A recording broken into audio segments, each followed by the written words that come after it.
juga mengundang atau saya minta diundang Presiden Joko Widodo, Presiden ke-7, ya. Karena bagaimanapun ini salah satu prestasi beliau, ini dimulai di zaman beliau juga hasil kesepakatan, hasil lobby beliau dengan pimpinan Korea. Jadi sepantasnya beliau ke sini, ya. Hanya beliau minta maaf, beliau telepon saya, beliau belum bisa hadir, dan saya juga sampaikan kita maklumi, ya. Tapi bagaimanapun saya ingatkan generasi penerus, saya ingatkan masyarakat Indonesia, marilah kita pandai-pandai menghormati jasa-jasa semua tokoh, jasa-jasa semua pemimpin. Saudara Bahlil Lahadalia sebagai tuan rumah penyelenggara, Chairman of the Lotte Group,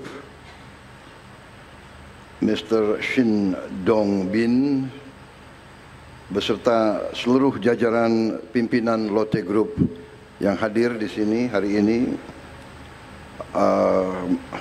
Menteri Koordinator Perekonomian, Saudara Erlangga Hartarto, Menteri Luar Negeri hadir, Saudara Sugiono, Menteri Sekretaris Negara, Saudara Prasetyo Hadi, Menteri Perindustrian, Saudara Agus Gumiwang Kartasasmita, Menteri Investasi dan Hilirisasi, Saudara Rosan Perkasa Ruslani, Kapolri Jenderal Polisi Prabowo, Listio Sigit Prabowo. Nah, ada Prabowonya itu.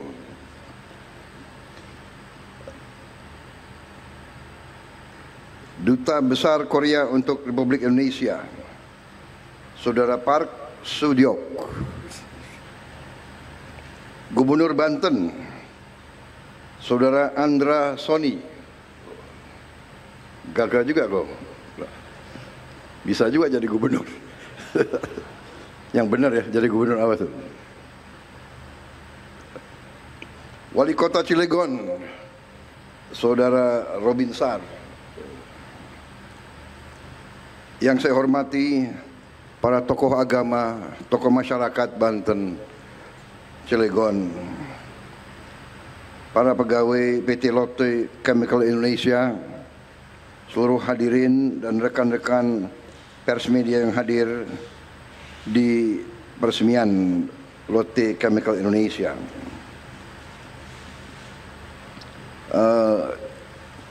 Seharusnya atau saya kemarin juga mengundang atau saya minta diundang Presiden Joko Widodo, Presiden ke-7, ya. Karena bagaimanapun ini salah satu prestasi beliau, ini dimulai di zaman beliau juga hasil kesepakatan, hasil lobby beliau dengan pimpinan Korea. Jadi sepantasnya beliau ke sini, ya. Hanya beliau minta maaf, beliau telepon saya, beliau belum bisa hadir, dan saya juga sampaikan kita maklumi, ya. Tapi bagaimanapun saya ingatkan generasi penerus, saya ingatkan masyarakat Indonesia, marilah kita pandai-pandai menghormati jasa-jasa semua tokoh, jasa-jasa semua pemimpin.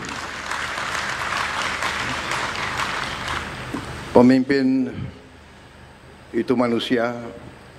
Apakah pemimpin maha paripurna? Ya tidak. Pemimpin pasti ada kekurangan, tapi pada esensinya marilah kita punya rasa keadilan di hati kita. Marilah kita menjadi manusia yang jernih.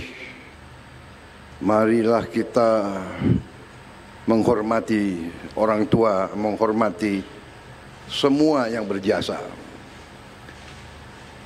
Tradisi kita, budaya kita, bangsa kita, kita punya budaya, yaitu saya kira di semua suku ada istilahnya dalam bahasa Jawa itu mikul dhuwur mendem jero.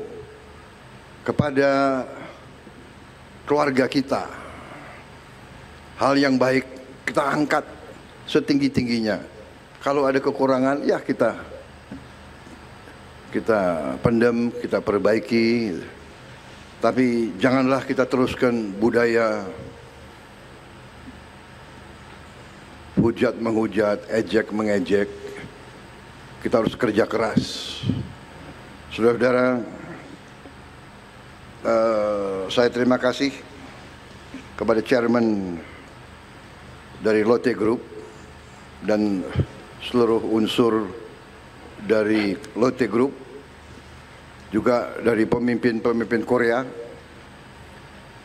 Saya termasuk yang kagum sama bangsa Korea. Saya kagum dengan budaya mereka. Saya kagum dengan kerja keras mereka.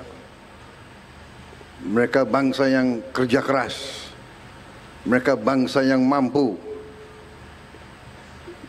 mendirikan suatu bangsa modern dari puing-puing perang, dari kancah peperangan.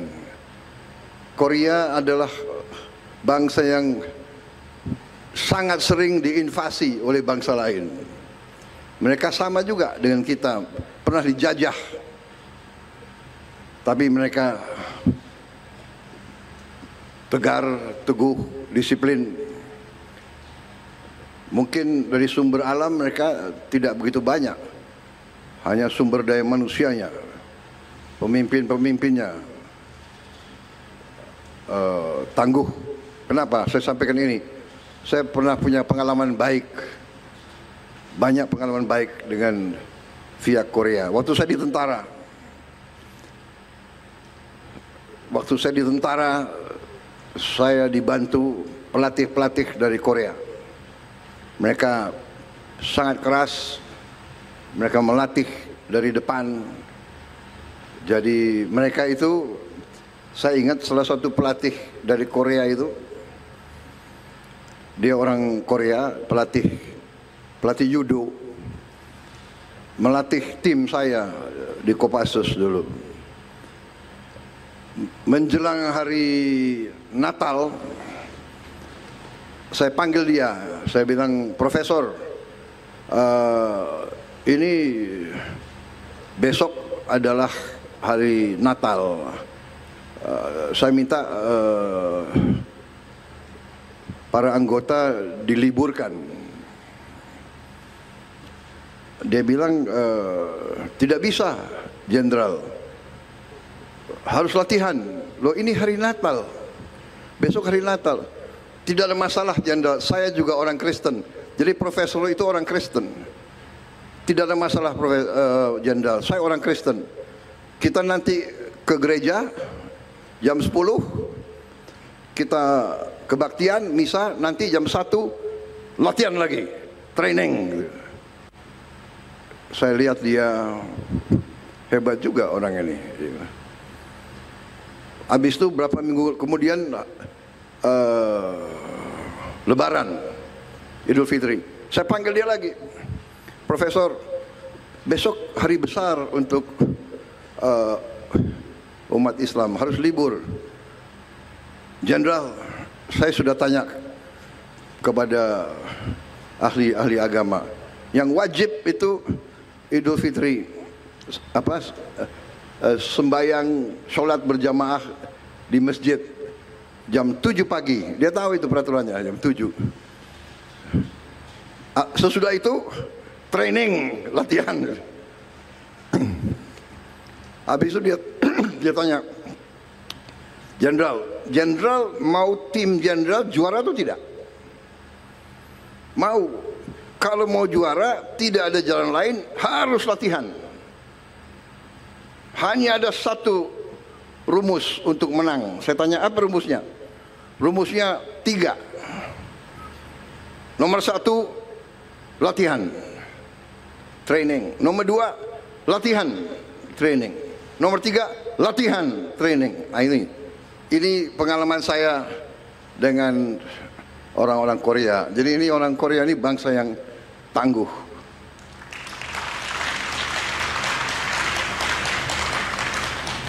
Bangsa yang tangguh.